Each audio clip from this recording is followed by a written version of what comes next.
বেড়াতে এসে আর লোভ মানলো না, কী আর করার, দেখেই লোভনীয়।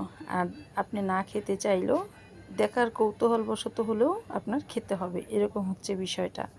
তো একটা জায়গায় আমরা বেড়াতে গিয়েছিলাম, তো সেখান থেকে বাসার গেট থেকে বের হওয়ার সময় ঠিক এই জিনিসটা একদম গেটের সামনেই পড়লো আমাদের সবার। তাই ওই যে বললাম যে না নিতে মন চাইলেও আপনার নিতে হবে, এরকম হচ্ছে বিষয়টা। তো এটাকে বলে হাওয়াই মিঠাই, যেটা সাধারণত আমরা এখন বর্তমানে মেলায় কিংবা স্কুলের সামনে বাজারঘাটে এই ধরনের জায়গায় দেখি। তবে ওইটা একটু কাঠিতে করে বিক্রি করে, আর এটা উনি এভাবে পলিথিনে করে বিক্রি করে।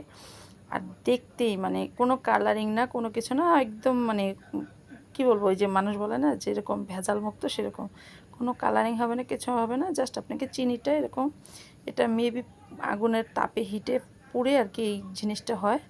তো ভালোই লাগে। তো এখানে বাচ্চা মানে ওই যে বললাম যে মানে দিব না কিংবা খাবো না, কিন্তু ওই যে বাচ্চার রুচিলাই হোক আর দেখার রুচিলাই হোক, না খেতে মন চাইলেও খেতে হলো। তো সবাই আমরা এখানে সবার জন্য একটা একটা করে নেই। আর জিনিসটা আমরা তাকিয়ে দেখি যে মানুষ কর্ম এমন একটা জিনিস, যেটাই করবেন সেটাই আপনার কর্ম।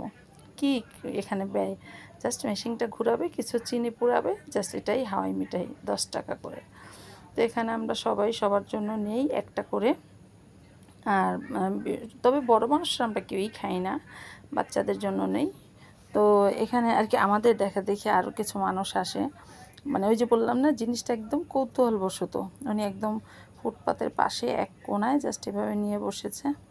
তো যাই হোক, কী করব, এখান থেকে আমরা এই হাওয়াই মিঠাই নিয়ে এখন সরাসরি বাসায় চলে যাব। আর ওনার এই বানানোটা আমরা তাকিয়ে তাকিয়ে দেখছি। তো এখান থেকে এই যে আমাদের সর্বশেষটা। তো সবাই ভালো থাকবেন, সুস্থ থাকবেন, আল্লাহ হাফেজ।